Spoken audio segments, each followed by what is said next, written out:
Ito na guys yung binili ko na table sa Shopee. Bale, para sa akin, worth it naman siya. Siguro in-order ko to mga 3 days to 4 days siguro to. Dumating siya. Tapos inassemble namin kanina. Okay naman siya. Maganda siya. Simple lang. Okay siya sa akin.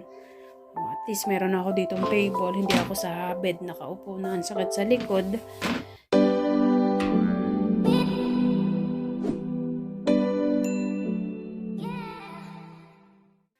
Hi guys! Welcome back to my channel! Unboxing tayo ng table. Computer table na nabili namin sa Shopee for only 1,339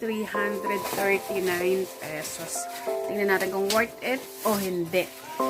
See yun guys. Bale, naghanap kami ng table sa SM. Napakamahal na sa 4,000 pesos. Tapos galing kami sa mga Wilcon. Mahal pa rin talaga. Kinabagsakan namin. Nag-Shopee na lang kami. Mura pa! 1,000 plus lang. O, ayan.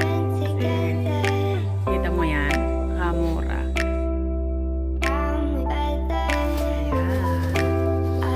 Ilalagay ko yung yung link kung saan namin nabili ito sa Shopee. Para gusto nyo rin bumili. Ayan. Sa baba ba mo na ilagay mo?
Update.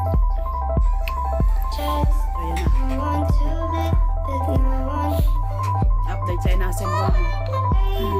Tibay din naman siya. Pag napaglapat-lapat mo yan. Motor na yun. Tibay din siya.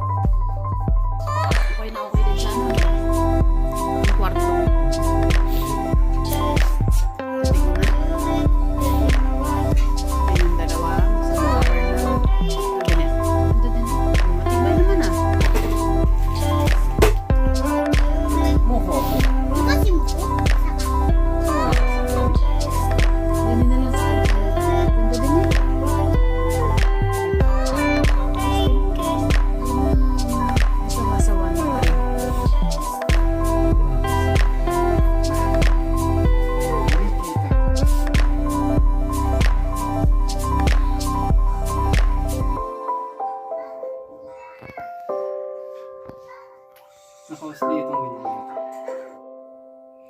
So yun guys, ito na guys yung binili ko na table sa Shopee. Bale, para sa akin, worth it naman siya sa price niya. Siguro in-order ko to mga 3 days to 4 days siguro to. Dumating siya. Tapos inassemble namin kanina. Okay naman siya. Maganda siya. Simple lang, okay siya sa akin. At least meron ako ditong table, hindi ako sa bed nakaupo na ang sakit sa likod. Tapos, okay siya. For watching. Lalagay ko po yung link ng kung saan ko to binili. Para kung gusto nyo din bumili, link nyo lang po yung link niya. Yun na guys. Thank you for watching. See you in my next video. Bye-bye.